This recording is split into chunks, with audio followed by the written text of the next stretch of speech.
क्योंकि मेरी तबीयत खराब है, लेकिन मेरी इच्छा थी कि मैं पांसेमल में आना चाहिए। निमाड़ मालवा में कौन सा बुखार चल रहा है इसके बारे में थोड़ा देखना चाहिए। सामाजिक बुखार है या राजनीतिक बुखार है, ये कौन सा बुखार चल रहा है इसके बारे में देखने के लिए आया हूं। मैं भगवान टंटाभिल के बारे में आखिरी में कुछ बोलूंगा, क्योंकि सब यहाँ पे युवा है, पढ़े लिखे लड़के हैं, जैस के मेरे भाई लोग हैं, बिरसा ब्रिगेड के लोग हैं, कर्मचारी है, अधिकारी है। मैं कुछ बात मेरी माताएं बहनें सब लोग जो नए बच्चे हैं, पढ़े लिखे बच्चे हैं, उनसे विनती करता हूं कि ये बात को थोड़ा गौर से सुनो। मैं 3 बात आपको बताना चाहता हूं। नहीं, रख दीजिए। पिछले 3 साल में आदिवासियों के साथ में इस देश में क्या हुआ है। आप लोग 5वीं अनुसूची में रहते हो। 5वीं अनुसूची का मतलब होता है आदिवासियों का स्वायत्त प्रदेश, स्वायत्त क्षेत्र, जिसको ऑटोनॉमस एरिया बोलते हैं। जिस तरफ पिछले 5 सालों में आदिवासियों के बीच में भगवान टंटाभिल की बात ने जोर पकड़ा है, जैसे ही ये यहां के प्रस्थापित लोगों को पता चला कि भगवान टंटाभिल का नाम सामने आया है, ये लोगों ने हिंदू राष्ट्र की बात को आगे बढ़ा दिया। याद रखना, हिंदू राष्ट्र की बात तब से हो रही है जब से भगवान टंटाभिल का नाम सामने आया है। आपको बोलते हुए और सुनते हुए ताजुब हो रहा होगा कि अब भगवान टंटाभिल का पोस्टल टिकट भारत में नहीं, दूसरे देशों में निकलने वाला है, जो आदिवासी देश है। जिस वक्त पार्लियामेंट में चर्चा हो रही थी कि भाई ये क्रांतिकारी की बात करना है, वो क्रांतिकारी की बात करना है, ये क्रांतिकारी के नाम से टिकट निकालना चाहिए, ये क्रांतिकारी के स्मारक बनना चाहिए, हमारे गांडू नेता चुपचाप थे वहां पर पार्लियामेंट में। ताली मत बजाओ। मैं जानता हूं, मैं जिनको गांडू बोल रहा हूं वो मेरे को छोड़ने वाले नहीं है। वो बोलेंगे कि ये हमेशा एक शब्द वापरता है। मैं इसलिए ये शब्द वापरता हूं कि अगर मर्द होगा तो चिढ़ जाएगा। जब भगवान टंटाभिल की बात शुरू हुई तो देश में हिंदू राष्ट्र की बात शुरू हुई। सबसे पहले इन्होंने 5वीं अनुसूची का जो क्षेत्र है, उस क्षेत्र को घेरना शुरू किया भाइयों। 6वीं अनुसूची के क्षेत्र को घेरना शुरू किया इन्होंने, क्योंकि इनके हिंदू राष्ट्र में 2 ही क्षेत्र इनके लिए कांटा बन गया है। एक आदिवासियों का 6वां अनुसूची का क्षेत्र, जिसको नॉर्थ ईस्ट बोलते हैं, अरुणाचल प्रदेश, नागालैंड, मणिपुर, मिजोरम, ये जो बेल्ट है ये भी पूरा आदिवासी बेल्ट है, अपने ही वंशज है वो। और 5वीं अनुसूची का जो क्षेत्र है, मध्य प्रदेश, छत्तीसगढ़, महाराष्ट्र, गुजरात, राजस्थान, तेलंगाना इत्यादि प्रदेश।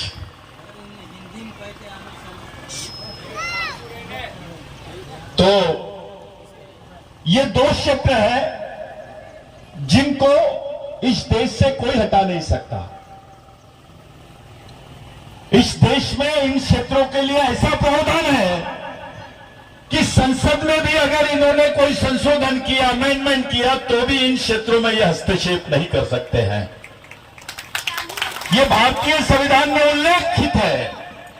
बावजूद उसके जो ग्राम सभा का अधिकार था 5वीं अनुसूची में, वो ग्राम सभा के अधिकारों के अंतर्गत अगर आपके क्षेत्र में कोई भी उत्खनन करना है, कोई प्रोजेक्ट डालना है, कोई प्रकल्प डालना है, तो ग्राम सभा की मंजूरी जरूरी थी। ये सरकार ने ग्राम सभा की मंजूरी की जगह, एनओसी की जगह इन्होंने परामर्शीय शब्द डाल दिया।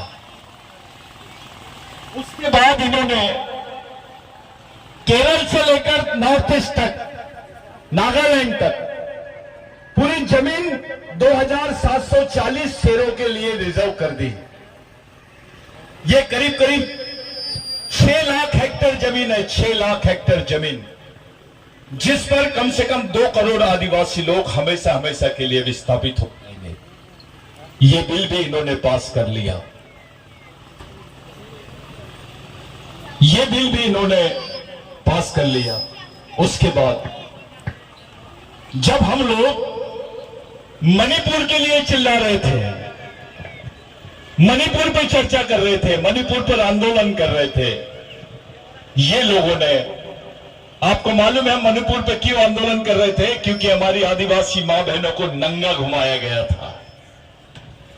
कम से कम 200 से 400 आदिवासियों की हत्या की गई, लाखों आदिवासी विस्थापित हो गए, इनके घरों को आग लगा दी गई, 2 साल के 4 साल के बच्चे जिंदा जल गए।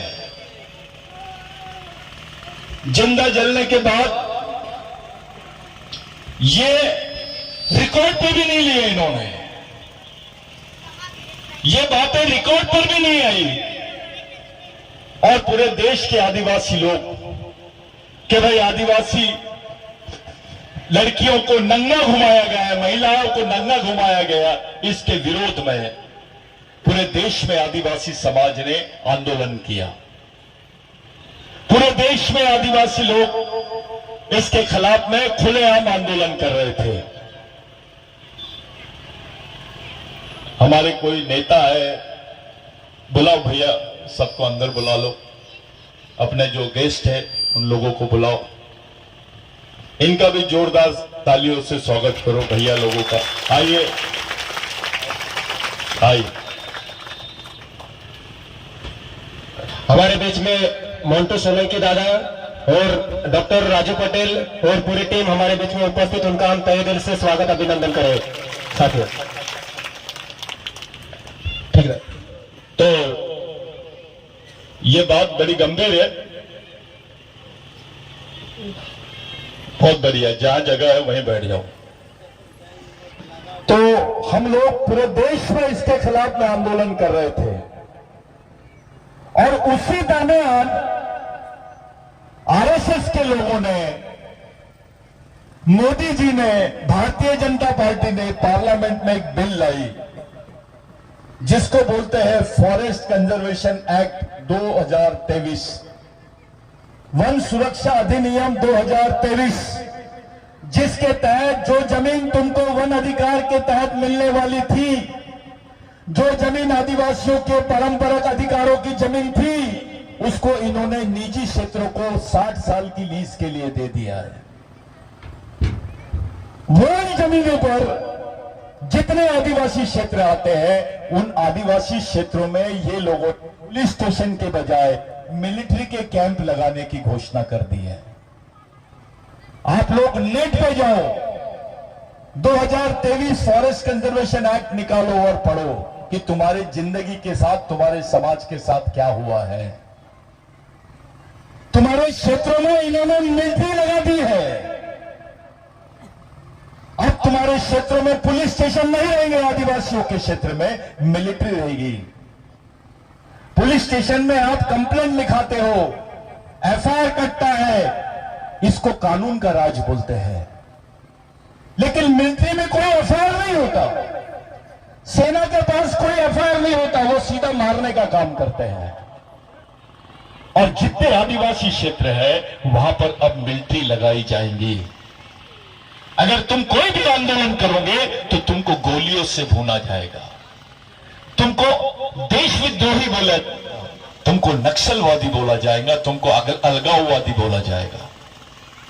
जब पुलिस थी तब तुमने आंदोलन नहीं किए यार, आंदोलन भी किए तो लोगों ने नहीं सुना, गवर्नमेंट ने नहीं सुना, अपने नेताओं ने भी नहीं सुना। जब आदिवासी क्षेत्रों में मिलिट्री लग जाएंगी, क्या करोगे आप लोग? कैसे बचाओगे अपने लोगों को? कैसे बचाएंगे जमीन को? कैसे जब बचाओगे अपनी रोजी रोटी को? कैसे बचाओगे अपने समाज को? मैं उस आदमी को नेता बनाना चाहता हूं, यह बता दे कि समाज कैसे बचेगा। मैं उसके चप्पल सर पे रखूंगा और यहां से नागपुर लेके जाऊंगा। जो ये बता दे ये परिस्थिति में अपना समाज जो घिर गया है वो कैसे बचेगा। कश्मीर में मिलिट्री लगाया इन्होंने, 370 हटा है। अब आदिवासी क्षेत्रों में 371 और 372 को हटाने के लिए तैयारी कर रहे हैं। तुम्हारे क्षेत्रों में मिलिट्री लगाई जाएंगी। मिलिट्री वाला अगर तुमको मार दिया, तुम्हारी मां बहनों के साथ बलात्कार किया, तो अस्पा कानून के तहत उस पर कोई एफआईआर दर्ज नहीं होती है, उस पर कोई 302 दाखिल नहीं होगा, उस पर किसी भी टाइप की केस दाखिल नहीं होगी, जिसको अस्पा कानून बोलते हैं। और ये अस्पा कानून पूरे आदिवासी क्षेत्रों में लगा दिया जाएगा। साथियों, ये जो मैं बोल रहा हूं, ये बहुत जवाबदारी से बोल रहा हूं कि आप लोग घिर गए। अभी हमारा काम है इस बिल के खिलाफ में सड़क पर आना। अब हमारा दिमाग इन्होंने की तरफ लगा दिया है। वो समाज को बचा सकता है, वो इलेक्शन की तरफ डाइवर्ट हो गया है। उसके माइंड को डबल माइंड बना दिए इन्होंने। और ये जानते हैं कि ये लड़ाकू समाज है। ये लड़ाकू समाज को किस तरह से खत्म करना, इसकी बराबर प्लानिंग की गई है। इसी समय इन्होंने चुनाव डिक्लेयर करे, इसी समय ये बिल आए। आप अपने नेताओं से पूछो जो पार्लियामेंट में बैठे थे, भैया तू चुप क्यों था, तेरे को कितने करोड़ रुपए मिले? अब तुम्हारी जमीन नहीं है। जो तुम्हारी परंपरागत जमीन थी, जो तुम्हारी प्राचीन जमीन थी, वो जमीन तुमको नहीं मिलेगी। अब कोई दावा नहीं कर सकोगे, आप कोई वन दावा नहीं कर सकते। झूठ बोलते होंगे, कोई चूतिया बनाएगा आपको कि वन दावे के अधिकार दिला देंगे, तुमको जमीन दिला देंगे। वो गांडे झूठ बोलेगा, वो अपने साथ से गद्दारी करेगा। जब तुम्हारे अधिकारी नहीं रहेंगे तो तुमको जमीन कहां से देंगे वो लोग? तुम्हारी हिस्से की तो जमीन इन्होंने लीज पर दे दी है। अभी 4 महीने रुक जाओ, चुनाव के बाद में तुम्हारे 7-12 बदल जाएंगे।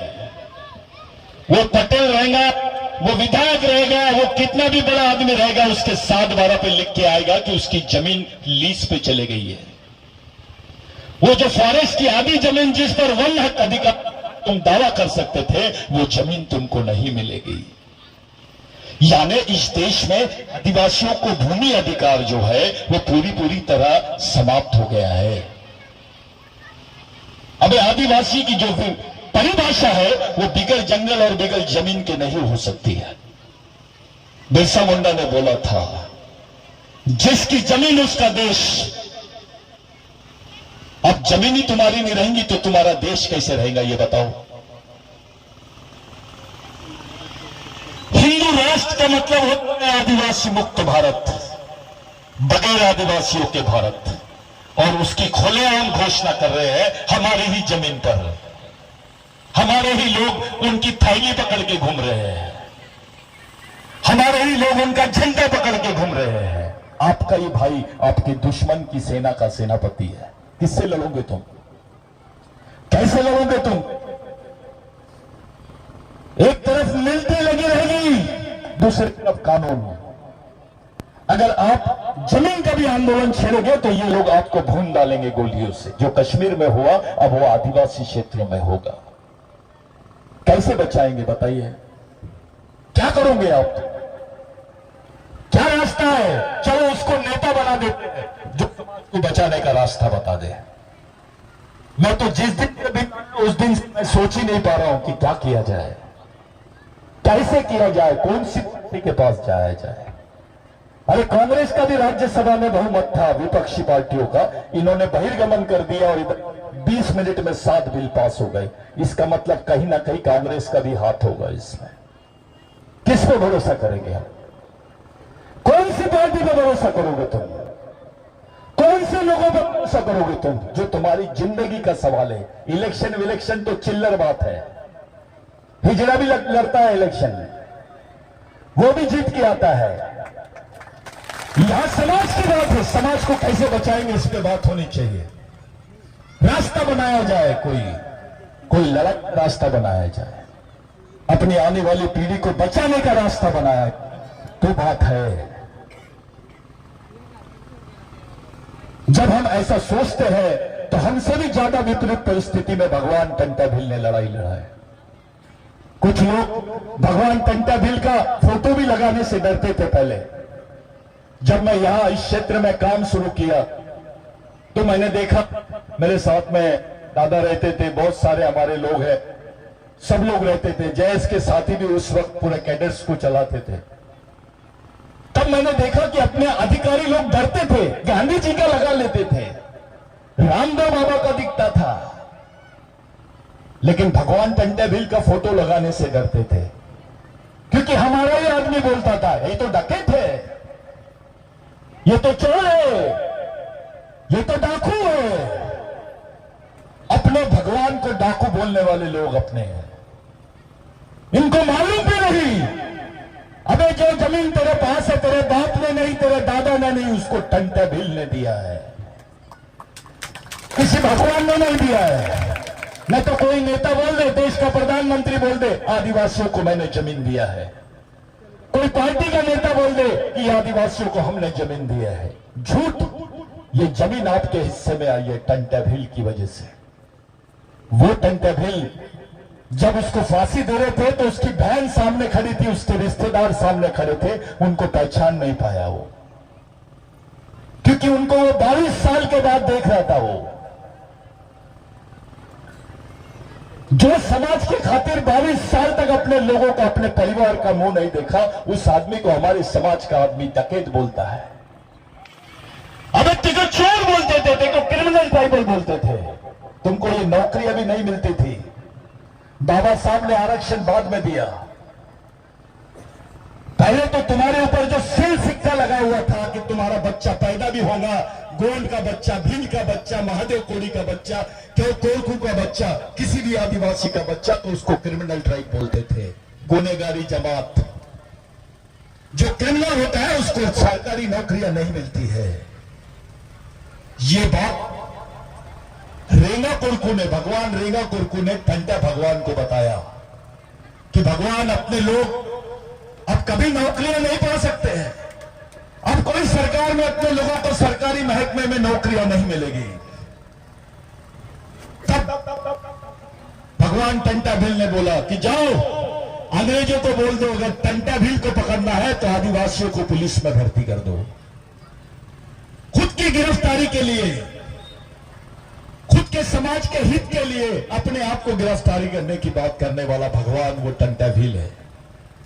खुद को गिरफ्तार करने के लिए आदिवासियों को पुलिस की नौकरियां मिलना शुरू होगी, तब जाके तुम्हारे सामने से क्रिमिनल ट्राइबल बिल बाहर निकला। वो डोडवे ने बहुत अच्छा बात बोला कि जो क्रिमिनल ट्राइबल बिल है इसको हेरिडिटरी एक्ट के नाम से जानते थे। भगवान टंटा भील से प्रेरित होकर अंग्रेजों ने ब्रिटेन में जाके इस बिल को पास किया और भारत में क्रिमिनल ट्राइबल बिल ये बंदी हुई और वहां से आदिवासियों को सरकारी नौकरियों में नौकरियां मिलना शुरू हो गई। तू अधिकारी है, तू कर्मचारी है, टीचर है, डॉक्टर है, इंजीनियर है, विधायक है, मंत्री है, सिर्फ भगवान टंटा भील के भरोसे, किसी पार्टी के भरोसे नहीं, किसी नेता फेता के भरोसे नहीं। अब तेरे ओरिजिनल भगवान टंटा भील है, तेरे खून में गद्दारी है, तू अपने भगवान का नाम नहीं लेता है। ये कैसे खून है तेरा कि अपने भगवान को नहीं पहचान पाए हम लोग। 150 साल बाद में टंटा भगवान का हम लोगों ने यहां पुतला बिठाया है। इसी पंचमाल में, इसको पंचमाल बोलते हैं, पहले पंचमाल बोलते थे, अंग्रेजी में इसका रिकॉर्ड पे नाम आ रहा है पंचमाल। यहां 17 लोगों को टंटा भील ने मारा था इसी पंचमाल में। ये जो पंचमाल का चौक है, ये किसी समय में इस चौक पर किसी को खड़े नहीं होने दिया जाता था। इसको रिग्रेटिव प्लेस बोलते थे। रिग्रेटिव प्लेस इसलिए क्योंकि 14 लोगों को बांध के मारा था टंटा भील ने यहां पर। उसमें 2 आदिवासी भी थे, दो गद्दार आदिवासी भी थे, कुछ जमींदार थे। टंटा झील के समय में एक भी मंदिर नहीं बना। किसी गरीब के घर में शादी होती थी, पैसे नहीं होते थे तो खबर पहुंच जाती थी टंटा झील को 7 घंटे में। महाराष्ट्र में टंटा झील अगर रहता होगा तो 7 घंटे में खबर पहुंच जाती थी टंटा झील तक। अभी तो टेलीफोन से नहीं पहुंचती है। यह है भगवान टंटा झील। ये जो ग्राम सभा वगैरह बता रहे हो अपने को, उस वक्त 1 लाख ग्राम सभाओं का सरदार था टंटा झील। कोई भीलों के लिए नहीं था। अब तो जातिवाद करने लग गए। ये बारेला है, ये दरबार है, ये बिलाला है, ये भील है। अबे तेरा खून एक है, तेरा वंश एक है, तो समाज भी एक होना चाहिए। यही बात टंटा भगवान ने बताया। उस वक्त कोई जमींदार, कोई पैसे वाला आदमी टंटा मामा के सामने नहीं, किसी भी गरीब आदमी के सामने ऐसा तन के नहीं चल सकता था। मैं एक बात बताना भूल गया था। आज तक के मैं समझता था वो दूसरा पार्ट है, लेकिन मुझे उसका संदर्भ मिल गया। मैंने जब ब्रिटिश टाइम्स पढ़ा, अपनी मां बहनों को ब्लाउज नहीं पहनने देते थे पहले।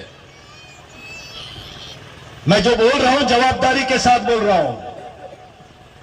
पहले हमारी मां बहनों को, गोंडों की भी बच्चियों को पहले ब्लाउज नहीं पहनने देते थे। ब्लाउज पहनने पर टैक्स लगाते थे।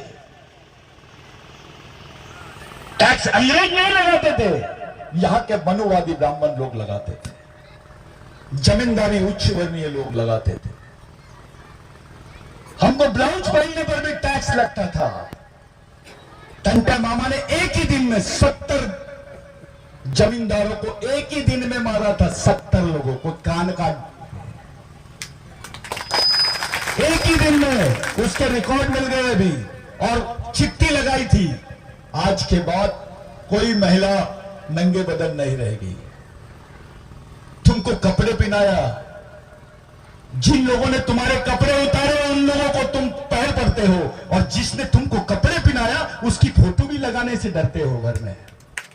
वारे समाज, हम गद्दार हैं। तुम्हारे बेटे को बोलो मेरे लिए फांसी पे चढ़ जा, तुम्हारे लड़के को बोलो मेरे लिए फांसी पे चढ़ जा, लेकिन भगवान टंटा झील तुम्हारे लिए फांसी पे चढ़ गया। खुद के परिवार को नहीं पहचान पाया। जब उसको फांसी के वक्त उसके परिवार को सामने रखे तो अपने रिश्तेदारों को नहीं पहचाना, क्योंकि 22 साल के बाद देख रहा था। जो बहन जवान थी वो बूढ़ी हो गई थी, जो बच्चा था वो जवान हो गया था। वो भी टंटा झील को नहीं पहचान पा रहे थे। 22 साल जिसने अपने परिवार को नहीं देखा, और केवल 22 साल तक इस देश में हथियार बंद लड़ाई लड़ने वाला पहला सरदार था, जिसका नाम है टंटा झील। ये भारत रत्न, ये रत्न वगैरह के पुरस्कार हमारे भगवान टंटा झील को नहीं होना, बिरसा मुंडा को भी नहीं होना, क्योंकि ये तो भारत के मालिक है। इनको काहे भारत रत्न देना है? तुम लो भारत रत्न। अबे भारत के मालिक को नागरिक मत बनाओ। टंटा मामा अपने साथीदार लोगों को, अपने से नंगे बदन का भी आदमी रहता था तो उनसे इज्जत से उसको बोलते थे मालिक। ये शब्द कोर्ट के हिस्ट्री में आया है। जज ने पूछा कि ये टंटा मामा ने अभी इसको क्या बोला, तो वकील ने बताया माय लॉर्ड मालिक।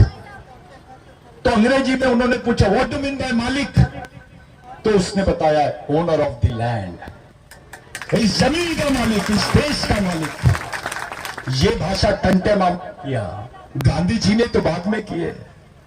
ये तो प्रेरित आदिवासी आंदोलन से हुए हैं। टंटे मामा की प्रेरणा बिरसा मुंडा ने लिया। बिरसा मुंडा ने एक आर्टिकल पढ़ा, झारखंड में थे बिरसा मुंडा, तब उनकी उम्र थी 16 साल। जब वो आर्टिकल पढ़ा कि भाई टंटा मामा रॉबिनहुड है स्टैचू, यानी उसको पकड़ लिए, गिरफ्तार कर लिए, अब उनको फांसी होने वाली है। भगवान टंटा झील को, रॉबिनहुड टंटा झील को ब्रिटिश टाइम्स में छपा था वो। तो बिरसा मुंडा अंग्रेजी पढ़ना जानते थे।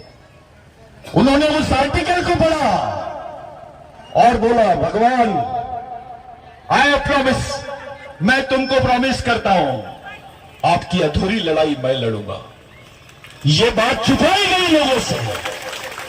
टंट्या भिल की शहादत ने, टंट्या भिल की कुर्बानी ने बिरसा मुंडा को जन्म दिया इस देश में। आप सोच सकते हो कि बिरसा मुंडा क्या चीज है। अगर बिरसा मुंडा ये चीज होंगी तो भगवान टंट्या भिल क्या चीज होंगी, जिसकी प्रेरणा से बिरसा मुंडा ने इस देश को आग लगा दिया। तुम्हारे हिस्से में जमीन आई, तुम्हारे तो मुट्ठी भर नमक के लिए तुम्हारे लोगों की जमीन छीन लेते थे, मुट्ठी भर नमक के लिए हमारी मां बहनों के कपड़े उतार लेते थे। ये जमीन तुम्हारे हिस्से में आई, लैंड एक्विजिशन एक्ट बना, 1 लाख आदिवासी मारे गए उस आंदोलन में। इस देश में आदिवासी की जमीन गैर आदिवासी नहीं ले सकता है, और गैर आदिवासी तो क्या सरकार भी नहीं ले सकती है। ये कानून बना, ये बिरसा मुंडा के आंदोलन की देन है, भगवान टंट्या भिल के आंदोलन की देन है। सीपीएन बरार प्रोविंस कानून, सेंट्रल इंडिया प्रोविंस कानून, जिसको लैंड एक्विजिशन एक्ट बोलते हैं, ये भगवान टंट्या भिल की वजह से बना है। मैं नहीं बोल रहा हूं, यहां के कुछ मनुवादी लोग, इतिहासकार बोल रहे थे कि नहीं नहीं ये तो अंग्रेजों ने बनाया। गलत बात, अंग्रेजों ने स्वीकार कर लिया कि हम भगवान टंट्या भिल से प्रेरित होकर बनाए हैं। अब ये मैं नहीं बोल रहा हूं, अंग्रेजों ने वहां लिखा है, हाउस ऑफ ऑनर के रिकॉर्ड्स में आया है ये। साथियों, आपका इतिहास खत्म किया जा रहा है, आपकी पीढ़ी को पागल बनाया जा रहा है, धर्म के नाम पर, भगवान के नाम पर, जाति के नाम पर। हमको धर्म समझता है, समाज नहीं समझता है। अब इस संविधान में तुम्हारे जो 2 अधिकार है वो धर्म के बारे, धर्म की वजह से नहीं है। जो आरक्षण का अधिकार है, संरक्षण का अधिकार है, जमीन का अधिकार है, वो समाज की वजह से, किसी धर्म की वजह से नहीं है। जिसकी वजह से तुम्हारे अधिकार है उसी व्यवस्था को हम लोग खत्म कर रहे हैं। हमको पार्टी समझता है, नेता समझता है, धर्म समझता है, लेकिन समाज नहीं समझता है। भगवान टंट्या भिल ने समाज के लिए कुर्बानी दिया है, कोई जाति के लिए नहीं, केवल भीलों के लिए नहीं, इस देश के तमाम शोषित पीड़ित लोगों के लिए। भगवान टंट्या भिल की आंदोलन की वजह से तो ब्राह्मण को भी फायदा हुआ है। भगवान टंट्या भिल के आंदोलन की वजह से इस देश की ओबीसी को फायदा हुआ है, एससी को फायदा हुआ है। डॉक्टर बाबा साहब आंबेडकर बचपन में टंट्या भिल बनते थे, उसकी मां को टंट्या भिल बनाना पड़ता था, उनको कहानी सुनाती थी उनको, क्योंकि मऊ के है भगवान टंट्या भिल। उनका जो कर्म स्थल है, जिसको आप लोग पवित्र स्थल मानते हैं, जानते हो ना, पाताल पानी, और उसी मऊ में, उसी जमीन पर डॉक्टर बाबा साहब आंबेडकर का जन्म हुआ है। बचपन से बाबा साहब को टंट्या भिल की कहानियां सुनाती थी उसकी मां। उस वक्त गाने बनते थे भगवान टंट्या भिल के, केवल आपके प्रदेश में नहीं, मैं जहां नागपुर में रहता हूं, मेरे आजा टंट्या भिल बनते थे। उनके साथी सब पूरे गांव के बस्ती के लोग भगवान टंट्या भिल लिखते थे। ऐसा उनके नाम से खंबा लगाते थे, शेर बनते थे, उनके नाम से जंजीर बांधते थे। इस देश में इतना प्रख्यात तो कोई भगवान भी नहीं हुआ जितना टंट्या भिल हुआ है। एक अंग्रेज ने लिखा, I have seen living God. James Stephen करके एक अंग्रेज है, जो ऑफिसर था, पुलिस ऑफिसर था, उसने लिखा, I have seen living God, मैंने जिंदा भगवान को देखा हूं। यह भगवान टंट्या भिल के बारे में बोला है। अगर वो अंग्रेज जिसने हमारे देश में राज किया, वो तो दुश्मन थे टंट्या भिल उनके, लेकिन दुश्मनों ने उनको रॉबिन हुड बोला, दुश्मनों ने उनको भगवान बोला। लेकिन शर्म की बात है, अपने ही कौम के लोग उसके बारे में नहीं जानते हैं। हमारे कौम के लोग उसके बारे में नाम नहीं लेते, उसको पूछते नहीं है, उसके विचारों को समाज तक पहुंचा नहीं रहे हैं। किराए की विचारधारा पे काम कर रहे हैं। इससे उससे विचारधारा लेने की क्या जरूरत है? भारत की 70% आजादी की लड़ाई तो आदिवासियों ने लड़ी है। कोई हमको क्या समझाएगा लड़ना है? हमारे तो खून में है लड़ना है, हमारे डीएनए में लड़ना है। यह टंट्या भिल की बात है मेरे भाइयों। टंट्या भिल ऐसा वैसा नाम नहीं है। ये पुतला लगा दिए, 2 अगरबत्ती लगा दी, हार चला दिए, टंटा भील का एहसान खत्म। हमारी 10 पीढ़ी भी जाएंगी ना तो टंटा भील के खून का, हमारा खून का कतरा कतरा उसका गुलाम रहेगा। वो नाम है टंटा भील। मैं तुमसे सच बता रहा हूं, टंटा भील के आंदोलन से लेकर प्रेरणा लेकर आज अफगानिस्तान में आंदोलन शुरू हुआ है। साउथ अफ्रीका के लोग भी टंटा भील का जिक्र करने लग गए हैं। बांग्लादेश में नाम आ रहा है टंटा भील का। बॉर्डर एरिया पाकिस्तान का, वहां पे भी लोग टंटा भील को मानते हैं, क्योंकि वहां पर जितने भील है वो इस्लाम ले लिए, लेकिन उनका आराध्य है टंटा भील। भगवान टंटा भील ने मोहनजोदड़ो हड़प्पा के बारे में बोला था, ये मेरे पुरखों की जमीन है, इस जमीन के अंदर हमारे पुरखों की लाश दफन है, मुझे जिस दिन भी मौका मिलेगा मैं उन्हें पुनर्जागृत कर दूंगा। ये बात टंटा भील ने बोला है। ऐसे हम लोगों ने तो उसका इतिहास ही नहीं लिखा। मैंने एक आदिवासी पढ़ा लिखा आदमी था जिसको पीएचडी मिली है गुजरात में, मैं नाम नहीं लेता हूं, और उसने लिख दिया डकैत टंट्या भील, डकैत टंट्या मामा। मेरे को बड़ा अफसोस हुआ कि अपने कौम के लोग हिम्मत कर रहे हैं बात बोलने, दुश्मन के दिमाग से चल रहे हैं, बच्चा आदिवासियों का, लेकिन उसके दिमाग में जो सीडी है, जो विचार है, वो पांडे जी के है, तिवारी जी के है, कुलकर्णी जी के है, अपने आदमी के नहीं है। आज जो हालात अपने समाज की बनी हुई है बहुत गंभीर है। आप लोग इतनी जोश से जैस का, बिरसा ब्रिगेड के लोगों का आप लोगों ने स्वागत किया।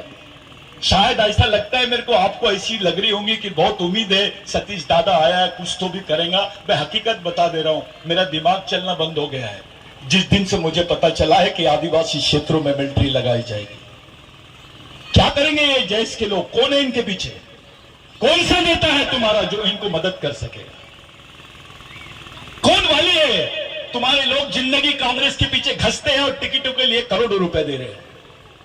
अबे उधर करोड़ देने के बजाय यही करोड़ देना बे, अपनी कौम के लिए कुछ कर दे खर्चा। इतना पैसा है तो। पिछली बार बिरसा ब्रिगेड ने कांग्रेस को बहुत मदद की थी हमने, वो इसलिए की गई थी क्योंकि आरएसएस आदिवासियों के बीच में बहुत बढ़ गया था।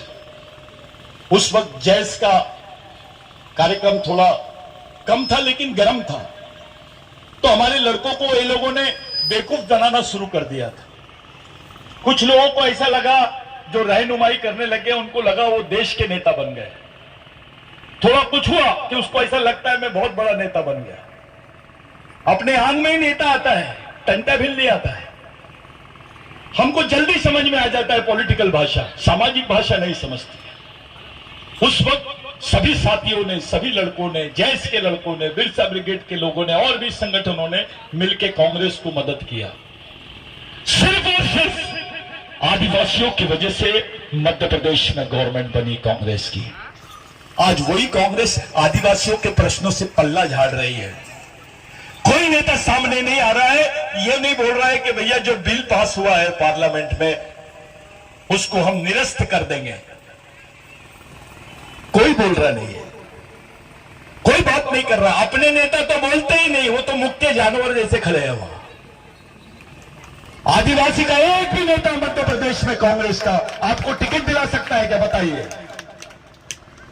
और अपने समाज के सिवा कांग्रेस की पॉलिटिक्स नहीं होती है। वोट हमारे, नेतागिरी तुम्हारी, हमारा आदमी नौकर जैसा काम करेगा, ये चलेगा नहीं। और पार्टी बना लेना ये भी हल नहीं है। अब हमको चतुराई से काम करने की जरूरत है, क्योंकि केवल राजनीति ये नहीं है, हमारा पूरा समाज फंस गया है चक्रव्यूह में। इसमें से निकलना है मेरे भाई। थोड़ी भी गलती होगी ना तो हमको कोई माफ नहीं करेगा। मैं ये बात बंद रूम में करना चाहिए, खुले मंच पे कर रहा हूं। मैं जानता हूं इसमें से कुछ लोग पूरी ले जाके खबर सुना देंगे, सुनाना चाहिए। सबको पता चलना चाहिए कि ये बात खुलेआम चर्चा में आ रही है, मैं कर रहा हूं। मेरे को पागल कुत्ते ने काटा है। कुछ लोग बोलते हैं साला दाढ़ी वाला नक्सलवादी दिखता है। ऐसा आदमी बोलता है जो धोती पहनता है। अबे मैं भी इंजीनियर हूं, मैं भी पढ़ा लिखा हूं, मेरे को भी समझता है मेरी कौम के बारे में। बेवकूफ नहीं हूं मैं। इतने सालों से समाज की जमीन पे काम कर रहा हूं। मैं चाहता तो मैं भी मिनिस्टर बन जाता था। बहुत शॉर्टकट है बनना, बहुत आसान है। मैं भी चाहता तो ये सब चीजें, ये क्रांतिकारियों के विचारों को लेकर पूरे देश भर नहीं घूमता। मेरे को गर्व है ये बिरसा ब्रिगेड की वजह से आज पाकिस्तान का आदिवासी भगवान टंट्या भील की बात कर रहा है, बिरसा मुंडा की बात कर रहा है, नेपाल का आदिवासी बात कर रहा है, ईरान का आदिवासी बात कर रहा है, इराक का आदिवासी बात कर रहा है। क्योंकि जब वो इंटरनेशनल कॉन्फ्रेंस में आया तो उसने भारत से कुछ नहीं लेके गया, ये महापुरुषों को लेके गया। और पूरे उनकी हिस्ट्री आज पूरे विश्व के आदिवासियों की प्रेरणा बन गए हमारे क्रांतिकारी। मेरे लिए, आप आम लोगों के लिए ये चुनौती है, चुनाव नहीं है। ये चुनौती है, हमारे सामने सामाजिक चुनौती है कि हम अपने अस्तित्व को बचाएंगे कैसे। याद रखिए, नेता बड़ा नहीं होता है, पार्टी बड़ी नहीं होती है, समाज किसी भी कंडीशन में बड़ा होता है। और मैं ऐसा मानता हूं, नेता कोई भी जीते, नेता कोई भी हारे, पार्टी कोई भी जीते, पार्टी कोई भी हारे, समाज नहीं हारना चाहिए। बस ये याद में रखिए।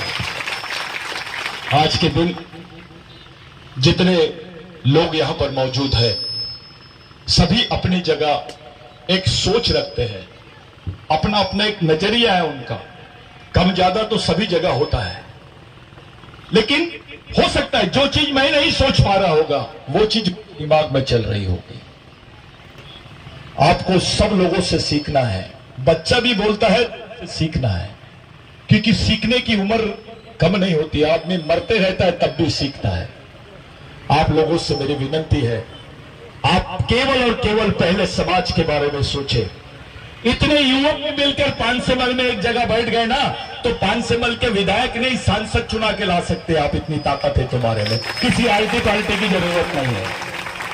आज के दिन ये सब लोग यहां पर बात करने वाले, तबीयत ठीक नहीं थी, लेकिन मेरे को यहां आना था। मैंने प्रॉमिस किया था, मैं इस लायक नहीं हूं कि भगवान टंट्या भील के पुतले का उद्घाटन करूं, मैं उनके एक नाखून का धूल भी नहीं हूं, लेकिन मेरे को, मैं सौभाग्यवान मानता हूं कि भगवान के पुतले के समय मेरे को यहां आने का मौका मिला। हम कभी और अच्छे से बात करेंगे शिविरों के माध्यम से। और जो लड़के आज जैस के लड़के काम कर रहे हैं, इन सब लोगों का हौसला बढ़ाओ और ज्यादा से ज्यादा ध्यान प्रशिक्षण शिविरों पे दो। यही मेरी आपसे अपील है। सामाजिक शिक्षा और सामाजिक दीक्षा, बस ये दो ही चीजें हैं समाज को बचाने के लिए। जय टंट्या मामा, जय बिरसा, जय आदिवासी। धन्यवाद।